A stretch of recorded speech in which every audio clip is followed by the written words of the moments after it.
हम देश के वासी हैं, हम देश सजा देंगे। हम देश के वासी हैं, हम देश सजा देंगे। भारत में नए पौधे खुशियों के लगा देंगे।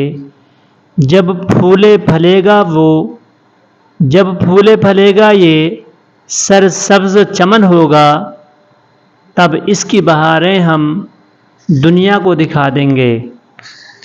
जी हाँ, हमारे देश हिंदुस्तान में विभिन्न प्रकार की भाषाएं बोली जाती हैं। अलग अलग प्रदेश में अलग अलग भाषाएं बोली जाती हैं।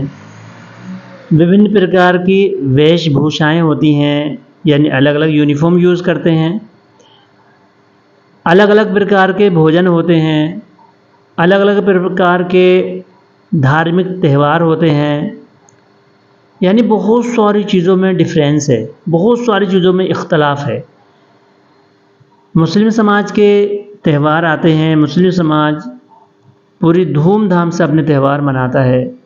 हिंदू समाज के त्यौहार आते हैं, हिंदू समाज बड़ी धूमधाम से त्यौहार मनाता है। कहीं कहीं ये भी होता है को आपसी भाईचारे के लिए एक दूसरे के त्यौहार में शरीक भी होते हैं। लेकिन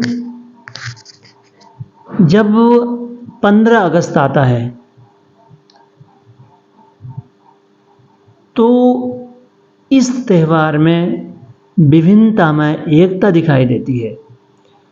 चूँकि कुछ त्यौहार धार्मिक होते हैं जो धर्म के अकॉर्डिंग मखसूस धर्म से आने वाले लोग ही उनको मनाते हैं। लेकिन जब यौम आज़ादी आता है, इंडिपेंडेंस डे आता है, और इस दिन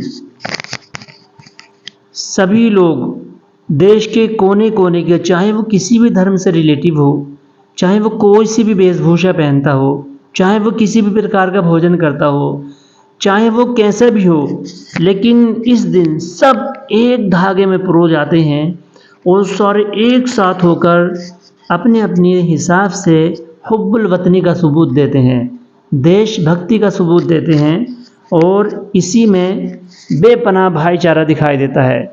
चूँकि हम किसी भी धर्म के मानने वाले हों, कोई भी हम वेशभूषा पहनते हों, किसी भी प्रकार की हमारी लैंग्वेज हो, किसी भी प्रकार का हमारा भोजन हो, तो हम अपने अपने त्योहारों को अपने अपने अकॉर्डिंग मनाते हैं। लेकिन जब नेशनल फेस्टिवल आता है तो उसमें पूरे भारत का एक साथ लोग होकर और खुशियों का इज़हार करते हैं। और ये खुशी हो भी तो क्यों नहीं हो, ये खुशी इसलिए भी होती है कि जब अंग्रेज़ों का यहाँ पर कब्ज़ा था, अंग्रेज़ों ने जुल्म व तशद्दुद की, जुल्म व सितम की बर्बरता इस कदर की थी कि यहाँ पर चीखों पुकारें मच रही थीं। छोटे छोटे बच्चे अपने अम्मी पापा के दामनों को मचल कर वो सिसकियाँ लेते थे, और बूढ़ी माताएं और हमारी बहनें यहाँ पर आसमान की तरफ ऐसा महसूस होता था जैसे बड़ी हसरत भरी निगाहों से देखते हों, काश कोई हमें इन जालिमों के जुल्म से बचाने वाला हो। तो इतनी बर्बरता यहाँ पर की थी।